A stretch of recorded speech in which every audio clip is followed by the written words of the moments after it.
Drew, how are you doing this evening? I'm doing great, Zay and Paisley. It is another Tuesday. The Undisputed Wrestling Show is now. How can I be doing anything but great, baby?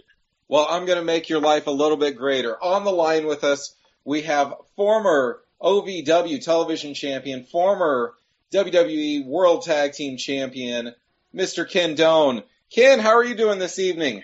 I'm doing great, guys. Thank you so much for having me on your show. I appreciate it. It's Tuesday night.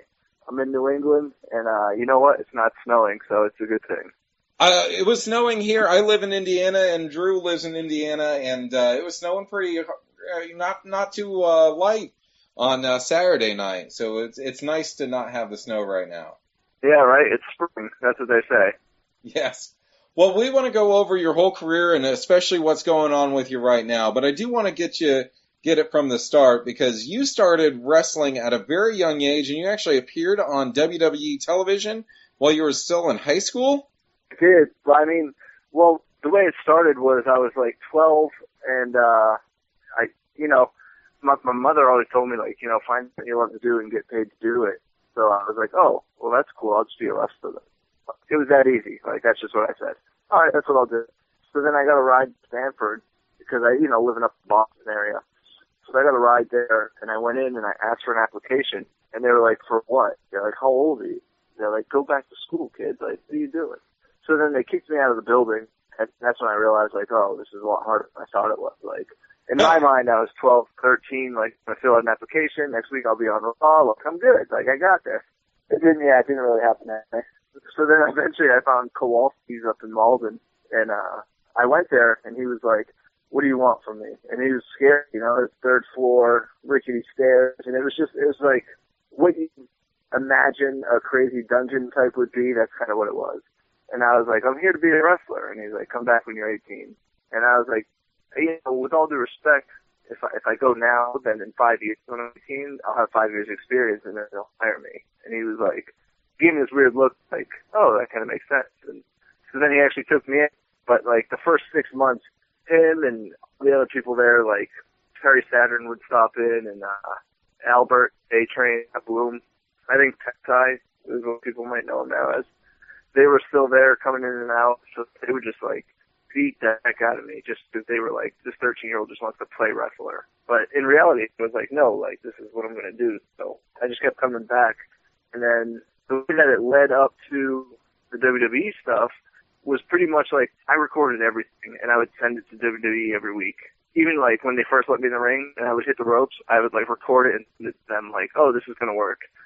So I'm sure they probably have some crazy footage of me like probably going like, what is wrong with this person? Like, why are they sending us this? So when you ever hear like Dr. Tom say interviews like, you would be surprised some of the crazy stuff I got, it was probably me. But I was a junior in high school, and I came home from school, and my mom was like, you got a phone call from Stamford, Connecticut. And I was like, what? And this was like caller ID days. So I like ran into the caller ID, and I was like, oh my God, Stamford is 203. And I was like, I don't know. So I called it back, and Dr. Tom was like, Kenn Doane, this is Dr. Tom. He's like, I got one of your tapes. And I was like, my goodness. He's like, how old are you? And I was like, 16. And he's like, you have your license? I said, yeah, I just got it, 16 and a half. He's like, are you good at math? I was like, yeah. He's like, can you subtract 2 years off your date of birth? And I was like, yeah. He's like, all right, next week I need you to Philly. You're going to be 18. And I was like, okay, I'll be there. Yeah, it was really crazy. But the ironic part, like what's crazy is I would skip school like every other month or every 1 to 2 to 3 months on Monday and Tuesday to go work for WWE and do the Raw and SmackDown taping. And I would always like, at first it was just like, oh, I'm going to school because I'm sick or, the sick thing. In reality, I was, there. And what the crazy part is that I would always end up on TV. So the first time I did Philly, I was on the White Boy Challenge with Rocky Mac. And then, like, the next night I was on Velocity with, like, Ultimo Dragon or, like, Street or something like he was Lance Storm, Goldbuster, just something. It was very, like, so each week I'd be on TV and the kids in the school were like, oh, my God, like, you're on TV. Like, this is crazy. And then my teacher found out. And then my principal found out, like, he was really cool. He was so laid back, and he, if you keep an AB average, he said, I'll excuse those absences because technically it's work. And I was like, yeah. So I kind of got away with it there. So you would just drive around all the Northeast and skip school so you could be on WWE television. Yeah, like, and what's crazy too is, like, I remember one time the furthest was Baltimore. So we did, it was a Tuesday, SmackDown in Baltimore, and I forgot who I worked that night. It might have been like Shelton Benjamin and Charlie Haas in a tag match or something, I don't know. But as soon as the show was over, I just started driving. I would drive home, and I would drive through the night, and I would get to class. I'd, pull into, I wouldn't even go home. I'd go from the show to my high school Wednesday morning, and I would, like, walk in as the Pledge of Allegiance was being done and, just go about my day and keep going. That is amazing. Now, I know recently you played some football. Were you playing any sports in high school while you were doing that? In high school, yeah, I played football as well. I played high school football. My plan coming out of high school was to either play college football, to go to college, play football, be a professional wrestler, which was my first option. And if those two didn't work out, then I was going to do the military. Because, the only time I've ever been jealous in my life was when, after 9/11, when I saw a video of, like, the soldiers going into Saddam's house and, like, busting in there. And I was like, man, I want to do that. Like, I want to defend the country. So that was always, like, my third option. Like, if these two things didn't work out, then I was going to join the military and make a career there. But the first one ended up working out with wrestling, so. Well, I'd say that worked out pretty successfully for you. I'm going to kick it over to the Heroes and Legends champion, Drew Skills. Drew, what do you have for Mr. Kenn Doane? Hey, Ken, thanks for coming on tonight. I really appreciate it. No problem. Thank you for having me. For sure. So when you finally got in that's crazy, man. Going, and doing those loops and such while you're still in high school. I could only imagine, the talk in the hallways when you showed up after they seen you on Velocity or Sunday Night Heat or something. That's just nuts. Yeah, it was very interesting. It was crazy because I even had like some teachers that were like, "Where were you last night?" And I'm like, "Oh, what do you mean? I don't know. I was sick yesterday." And he's like, "No, you were on Raw." And I was like, "I didn't know that you watched it." He's like, "I didn't know that you did that." And I was like, "Well, where's this going?" I don't know what you want me to say. Like, yeah, that's what I did. Right on. After they finally signed you, was that when you started down at OVW? The way that I got to OVW was, it was actually, what's crazy is while I did all these, John Laurinaitis, the guy that hired people at the time, he had no idea how old I was. But he was like, it was March, it was WrestleMania 20 at Madison Square Garden. I was one of the Druids. And I had just turned 18. And he pulled me aside at the end of WrestleMania and was like, would you be willing to move to Louisville soon? And I said, sure. I said, I can do it in June. He's like, well, it's March. He's like, why can't you go like next week or the week after? And I was like, I just want to finish school first. And he's like, where are you studying? And I was like, I knew he was thinking college, and I was like, general studies. And he's like, where do you go to school? And I was like, Bay Pass. And he's like, the hell is that? And I was like, it's a school. He's like, how old are you? I said, I'm 18. He's like, you were still in high school? I said, yeah. He's like, you've been working for me for 2 years, and you just turned 18? I said, yeah. I was like, well, you can't get mad. I'm legal now. I said, just hire me in June. And he's like, what makes you think I'm going to hire you in June? And I was like, because you tried hiring me right now. I said, so why wouldn't you hire me in June now that you know I'm younger than you thought I was? He's like, we'll see if that happens. But then the end of May, they sent me a contract. So I actually had my contract before I graduated high school, which was pretty cool. Right on. Tell us a little bit about your developmental experience. Developmental was fun. It was cool. OVW is a great place to learn. I know, like, it's weird because some people, you go in there and, like, no discredit to anybody who started developmental because everybody has to start somewhere. But they were very similar. There were certain guys there that started developmental that were similar. But then there were people who came from the indie scenes that went to developmental that stuck out. And I was one of those guys that stuck out because we just had a different style. Like, it's just different. It's unique. It's not what you're used to. And everybody that came from indies, they had that different style. That's, you'll see why a lot of them stuck out. But even, like, CM Punk was probably one of the bigger ones that stuck out because he had his own style that he just created through Ring of Honor, which was great because when it went to developmental, you stuck out. You know what I mean? And that's always a good thing. But it was fun. It was a place to learn. It was awesome being fresh out of high school, going there. A week after I graduated, I moved to Louisville, and I just started going from there. The rest started unfolding. I just started progressing and doing better. But you got to remember, too, a lot of people go to developmental with, like, maybe 1 year experience, 2 year experience. Or some are, like, former football players that have no experience. I mean, I know Bobby Lashley and, like, Ziggler, when they went to developmental, that was their first start, you know what I mean? They went from wrestling college to wrestling professionally. So it was a whole building phase for them. I had gone to developmental with 5 years of experience already and working with WWE guys, you know what I mean? Mm-hmm. And I was only 18, so it's and now I just turned 30 in March, and I've been doing this for 17 years. Right on, man. That's awesome. I started personally at HWA back in 2000 with Wes Thatcher when both HWA right? and what's that? Cincinnati, right? Yes, yeah. Well, that's when I started. We both had OVW and HWA had developmental, so I got to see the system firsthand. So it was really cool, and like you said, it's such a eclectic group of people that are down there. So that's awesome. How did they come together with putting the Spirit Squad and bringing you guys to TV? What was the experience with that? What brought you guys all together there?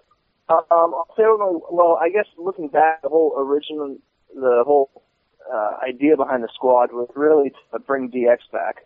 And I think the thing behind it was that, you know, DX is such an over-the-top personality. They need over-the-top heel personality to feed off of. And the squad, you know, instead of having 2 guys that you have fight, well, just makes them look stronger against 2. So they brought me, Ziggler, Jeter, Elijah Burke, and Mitchell up to Cincinnati from Louisville. And then we were in Vince's office, and he was like, I want male cheerleaders. And we're all like looking at each other like, this is a rib, like, there's no way he wants it. And me too, I was like, you know, I'm a football player here. Ziggler's a wrestler, like, you know what I mean? Jeter's a surfer. Mitchell's a cowboy from Texas. Elijah Burke is like a boxer, and he wants to be cheerleaders. Like, what the hell? But then he was serious about it, and we were like, all right, you know what? This is an opportunity. Let's just do it. Let's run with it and make it work. But Elijah backed out because he said he couldn't do it, which is fine. You know, I totally understand if you know, that's not his personality. But it ended up working out for him in the end anyways. So that's when we all pushed for Mondo, because, you know, Mondo, he's probably one of the best people I've ever been in the ring with, if not the best. Mm-hmm. So trying to politic for him, like, hey, look, this guy on, and he wasn't even under developmental contract Thursday, because we were trying to get him signed. But then it ended up working out. We tried it at OVW and next out the tapes, and they were like, you know what, let's try it. So then that's kind of how he got signed. The squad thing, that was fun. It was hard at first because, like, you know, you never know what they want. But then there was one time where Vince pulled his hand, you guys can't do anything wrong.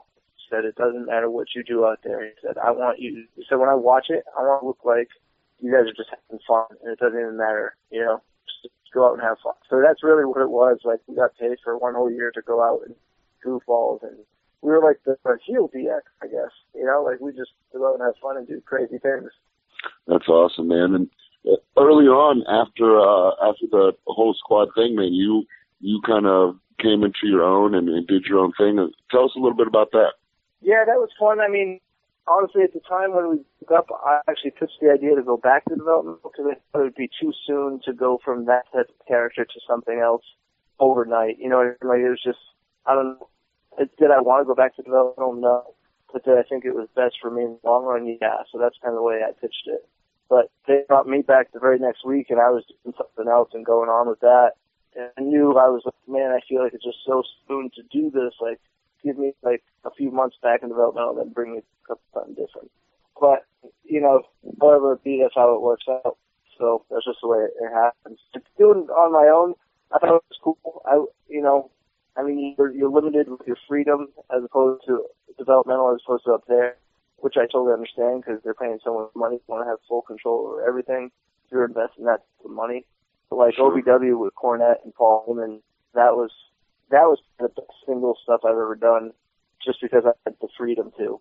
So if you ever watch like my OVW stuff compared to my WWE stuff, it's like night and day. You know what I mean?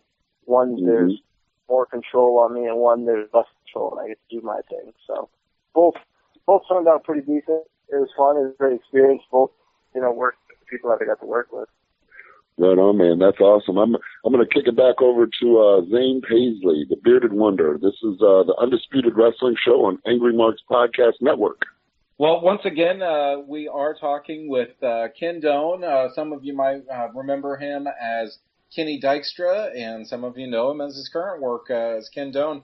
One of my good friend Michael Chavez had a T-shirt made, and it's amazing. It is green shirt with white letterings, and I don't know if you've ever seen like the Beatles shirts where it just says John, Paul, George, and Ringo. Yeah. He made a shirt that says Kenny, Johnny, Mitch, Nicky, and Mikey, and it's just amazing. That's Whenever awesome. he wears it to cons, he always gets big pops from everybody. There, you know, it was a comedy faction, but it was great workers within that. You know, what were some of your more fun times? You said that you had the freedom to do just about anything with it. What were some of the your favorite things when you were part of the Spirit Squad? Oh man, we did like house shows. Like were great because every week we'd get to do something different, and we would never run anything by anybody. We would just go out and do it, and just looking back, we probably should have asked a few things. But like there was one time, one of the great stories I have for you is there was one time we were working Big Show and Kane on the house shows, and Big Show was sleeping all day. It was a Sunday show. We had already done Friday, Saturday, so Nick had like a full-on Subway sandwich, and he didn't eat all of it. I was like, "Are you going to eat the other half of that?" And he's like, "I don't know why." And I was like, "I got an idea." So he's like, "All right, let's do what you're thinking." So I was like, "Mitch, you're from Texas. Can you make a lasso with a microphone cord?" And he's like, "Yeah." So the two of us, we went and got the microphone cord out of the ring truck, and then like we always had the thing in the squad because there's 5 of us, so we'd always vote. Majority rules. We got to the gorilla position. And, like, you know, there's no Vince, nothing. It's just the agents are by the monitor. You go walk over behind the curtain. Nobody else was there. So Jeter and Monty come over. And it's like, why do we have a sandwich and microphone cord? And I was like, don't worry. It's cool. We get it. And they're like, wait, what are we doing? And it was like, it's 3 to 2. Don't worry about it. Just go with the flow. And our music hit, so went out. And they're like, we're cheering down the aisle. And they're like, what the hell are we doing? And I was like, we're going to catch the Big Show. And they're like, no way. So the 3 of them are doing the spirit, and Mitch is setting up the lasso, and I'm showing the whole crowd like the sandwich, and I put it in the middle, and the crowd's laughing because they know what's going on. And the ref, I think it was Keith Buddha at the time, and the ringer are like, oh my God, you guys are not going to do this. And we're like, oh yeah. And they're like, does he know? And I'm like, no, he has no idea. So Kane came out first, and he's just standing in the aisleway looking in the ring like, what is that? And then Big Show came out, and then he saw the sandwich immediately. Maybe somebody in the back slugged him up to like, hey, they have a sandwich. So then he steps over the top rope, and he's like, oh, very funny. And he grabs the sandwich, and he throws it at us. But when he throws it at us, he doesn't see the lasso. We all start pulling the cord, and he has this immediate look of shock and panic in his face as he looks down and sees this microphone cord just wrapping around his ankles a lot faster. He like does like this half acrobatic jump out of the lasso, catches the back of his heel, and he falls, and he hits the ropes like Rey Mysterio hits the bottom two. So we realized, oh no, we didn't catch the giant. He like got legit mad, and he just started chasing us around the ring for a good 5 minutes, which if you chase something around the ring, it only takes about 10 seconds. A good 5 minutes, he was trying to like catch us like a little kid would try to catch their friend around a dinner table, you know, and there's 5 of us running, and we are laughing, we're crying so hard, the crowd is dying laughing, and Kane is inside the ring, just standing there, and Big Show's legit mad, and he's like, pushes the ring apron, and he's like, come here, like, it was crazy. So we would try to like trip each other, like, while he was getting closer, so that way he would catch somebody and not you.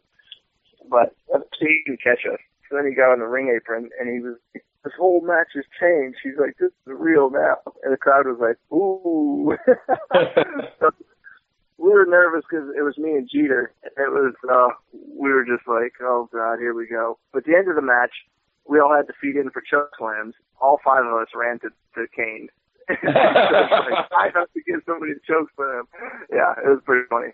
He was like legit mad afterwards in the back. He was pouting, but we had to apologize. So. I wonder if there, you said it was at a house show. I wonder if there's a videotape of that anywhere. I would hope so. I really would. But like that, and then 2006, the whole smartphone video recording, YouTubing it was still fairly new. So I don't know. I imagine WWE has a copy of this somewhere. Probably. In their hidden archive. One last thing I want to hit up with the Spirit Squad, and you also had a feud with him after you came out as Kenny Dykstra.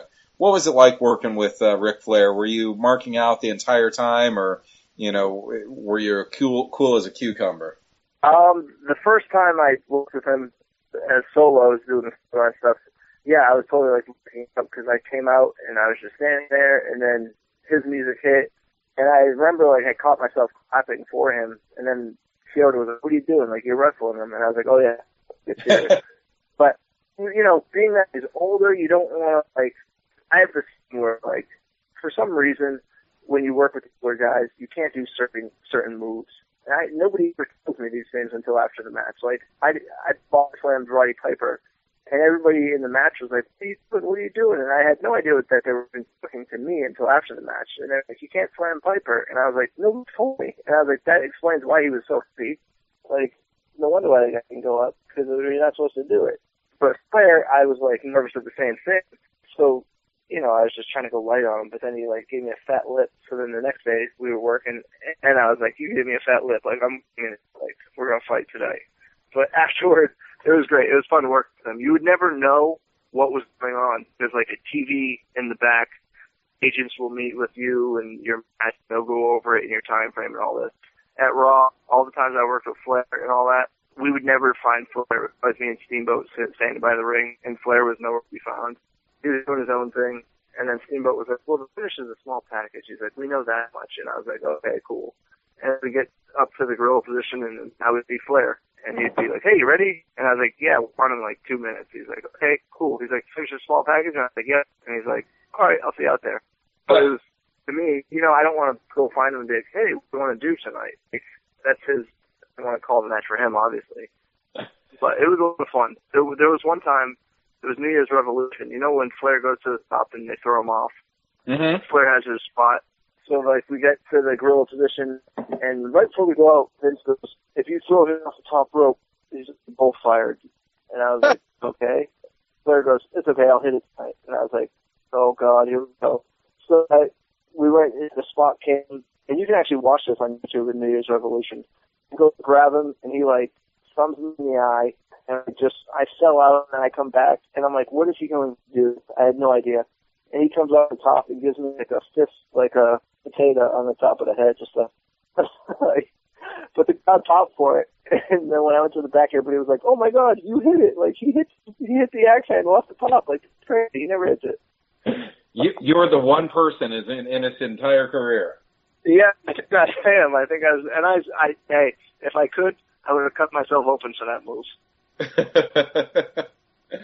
So, if our listeners want to go online and read why you left WWE, why you were let go from WWE, they can go and do that. I'm not really wanting to focus on that. I want to focus on what you've been doing since, because I know our time is short. You've done some things with Shakara, and you've done some things with Dragon Gate USA and Evolve. What are you up to right now?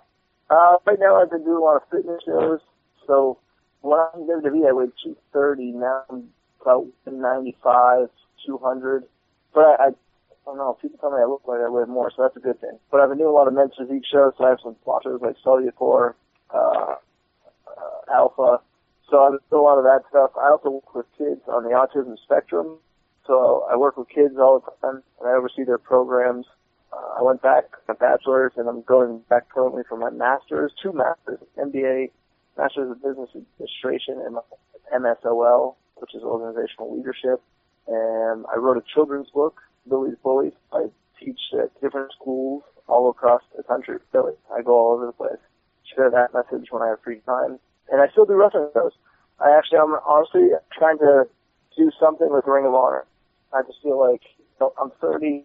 I've been doing this for 17 years. I'm in the best shape of my life. I can still go. I still have it. I can still do it. I'm young enough. My body's fine. You know what I mean? Yeah. I feel like somebody at 30 years old, I'd still be one of the youngest people on the roster, but I'd still be one of the most veteran people on the roster, which is a good mix. Well, you mentioned Ring of Honor. You versus Jay Lethal, two young guys that are seasoned veterans at this point. I think that'd be an awesome matchup. Yeah, and Jay Lethal, he's an amazing talent. He is. He's so far. Like I remember seeing him when he first started in TNA, and he was really great then. But now I saw a match of his maybe a week or two ago. I forget the Japanese wrestler that he was wrestling on Ring of Honor, but it was great. Like I see wrestling totally differently after being there for 17 years. Like just the fundamentals, the little things that you can't really teach. You know what I mean? That people either have those things or they don't. That's what makes their matches look legit, as opposed to, oh, they're just acting as a wrestler on TV. Well, one question that I have for you, being such a young guy, but being such a veteran, 17 years in the business already, and you're only 30 years old, just turned 30 last month. And you don't have to, if you don't want to say who gave you this piece of advice, that's not a problem. But what's the best piece of advice that you've been given over the past 17 years? Oh man, I guess two things. Quality would always say keep your mouth shut and your ears open. Then another one would be, Jim Cornette would always tell me to, like, you know, everything you do in this business, try to at least get one thing from it. Every single time, get one thing. And also Flair would always say, you know, like, you can never stop learning in this business, which is true. I mean, even to this day, even if I do, like, a small indie show, I'll observe the scene, and I'll watch the show. I'll try to pick one thing that I can learn and just utilize. It could be something as simple as something backstage or something out on the show or something that somebody did that got a certain reaction or even how they did it. You know, I mean, the perfect example, I haven't watched wrestling in years, but like, you know, I go through the Yahoo, like, news stories, articles in the morning and stuff, and I saw, like, you know, after WrestleMania grades. So I'm looking at it, and I see, like, you know, they always have new debuts, and for some reason, Carlito was coming back. I don't know why. How did he win the Andre the Giant Battle Royal? Maybe I was optimistic on me. Just come back. But I saw, like, who's that new tag team? Enzo and Cass? Enzo and Big Cass, yeah. Yeah, those guys are money. Those guys, I watched 4 minutes of that vignette today. That's the first wrestling I've probably watched in maybe a few years. Well, WWE wrestling I've watched in a few years. I'm actually watching probably speed up Elijah Burke now in between the Yukon Women's Championship. But so I watched Enzo and Cass, and just the way that it's just little things that Enzo does that you can't teach. It looks like, you know what I mean? Like, there's just things that he does that, like, you can't really teach somebody. You're going to know that or you're not. Whether his wrestling skill is good or not, it doesn't matter because of the fact that he can have those little tricks that he does. Well, it's funny that you said that you can't teach something because that's one of his catchphrases, is that he'll say something. Yeah, no, yeah. You know, now that you say that, I remember he's actually said that, and that's so true. But it's just little things that he does, like the way that his voice will change volumes, and it's very realistic. You can buy into that. Where there's some characters that bring up and you go, I'm going to let this one go last, you know? Yeah, I agree with you. I think Enzo and Heyman are probably two of the realest people, even though Enzo is way over the top. Look at his hair, look at his tattoos. He is a way over the top guy. So, you know, there's truth to him. That's what I mean, yeah. If you can believe in it and buy in it, then it'll work. Like, yeah. Roman Reigns, he doesn't seem like much of a top from what I've seen. No, well, it depends on what they give him to say, but no, most of the time, not really. So, yeah, well, that's what I mean. And that's why I think people were backing off on him. Yeah, he did something last night where he kind of came out and said, "I'm not a good guy, I'm not a bad guy, I'm the guy." So I think they are trying to make him, you know, be kind of a tweener and not try to push him so much as a face. So it'll be interesting to see what's going on. But here's my thing: did you believe him when he said that? I don't know. But did you believe Enzo when he was speaking? I believed every word Enzo was saying. He got me hyped. Right? I haven't watched the product in years, and I'm watching this going, oh man, like, I don't know if I believe him buying into this, what he's saying here. I mean, he's a great talent, great performer, great look, looks like $1 million, should be the champ. But I'm saying the little things that creates longevity. Granted, if the company wants you, you're going to be there regardless, so it doesn't matter what you got. And why is Bobby Lashley wearing a headband on TNA? I don't know. I'm not watching it. Still a gimmick. Why did Al Snow attack Grado last week or a couple weeks ago? Who knows what's going on? I have no idea. I didn't see that. No. This time I saw that I had no idea what happened. Impact Wrestling the other week, I was tuning into this, It was some guy versus Matt Hardy and a bunch of other people. One guy versus these 4 guys. They could not beat him. But then right when he was about to win the match, the beer money came out and joined him. So now it was a 3-on-3 match. But I'm thinking, like, wait, if Matt Hardy and these guys can't beat this guy by himself, why are they going to agree to fight this guy and 2 more guys? You know what I mean? Yes. Like, you couldn't beat one guy. Why are you going to now try to fight 2 guys? I don't have an answer to that. Drew, do you have an answer to that? I do not have an answer for most of the things I see on TNA. I'll leave Elijah. Tell him I need an answer. Okay, sounds good. Ken, I wanted to plug your social medias. I know you're on Facebook. If our listeners look up Kenn, Kenn, Doane, Doane, and then you're on Twitter at Kenn Doane, and you've also got an awesome website where it gives fitness tips, and it's KennDoaneFit.com. Do you do Instagram or Tumblr or any of that sort of thing? I do. I have an Instagram, KennDoane, Kenn Doane as well. Oh, and then, you know what? My Instagram has a lot of stuff, has a lot of fitness pics and stuff like that. And just, I actually posted one today. I do 2 a days, 5 a.m. workout, and then usually like a 5 p.m. workout. So you can follow me on there, give some good advice on there as well. And if you ever want to see what's going on in my life, you can get through my Snapchat and my Instagram as well. And who knows what's going on in my life. But I'll be sure to share it with everybody. And how can I order your children's book for my kids? You can go on to my Facebook page, Billy's Bully, Facebook.com, Billy's Bully, or through Amazon or through Barnes & Noble. There's many ways to do it. Excellent. I know you've got to get going. Is there anything else that you'd like to say to your fans out there? No, just always, you know what, yeah, keep an eye out. You never know what I'm going to be doing because I'm all over the spectrum, whether it be through education, through the school systems, through wrestling, through who knows where I'll be next, through fitness. I'm doing a little bit of everything. I'm tied into everywhere. So follow me. Keep up to date with me. I appreciate the followers. I appreciate the fans. You guys give me the opportunity to do what I like to do for a living. And thank you guys for having me on your show. I really appreciate it. Well, thank you. I know we had a start and stop go at the beginning of it. We really appreciate you sticking with us and rearranging your schedule for us. No problem. Thank you guys. Anytime. Awesome. Well, thank you so much, Ken. You have a fantastic evening. Y'all too. Be good. Thanks a lot, Ken. Wow, Drew, that was a fun little interview there. Yeah, you know, he had a nice stay at WWE at a very, very young age, and he's still, you know, as far as pro wrestling, he's not an old guy, so there's still all kinds of things that he could do, and it's real cool that a lot of guys go away from being up there a little bitter or didn't enjoy the moment because it is sometimes so stressful. So it's fun to hear that he had a good time and that he was happy about it.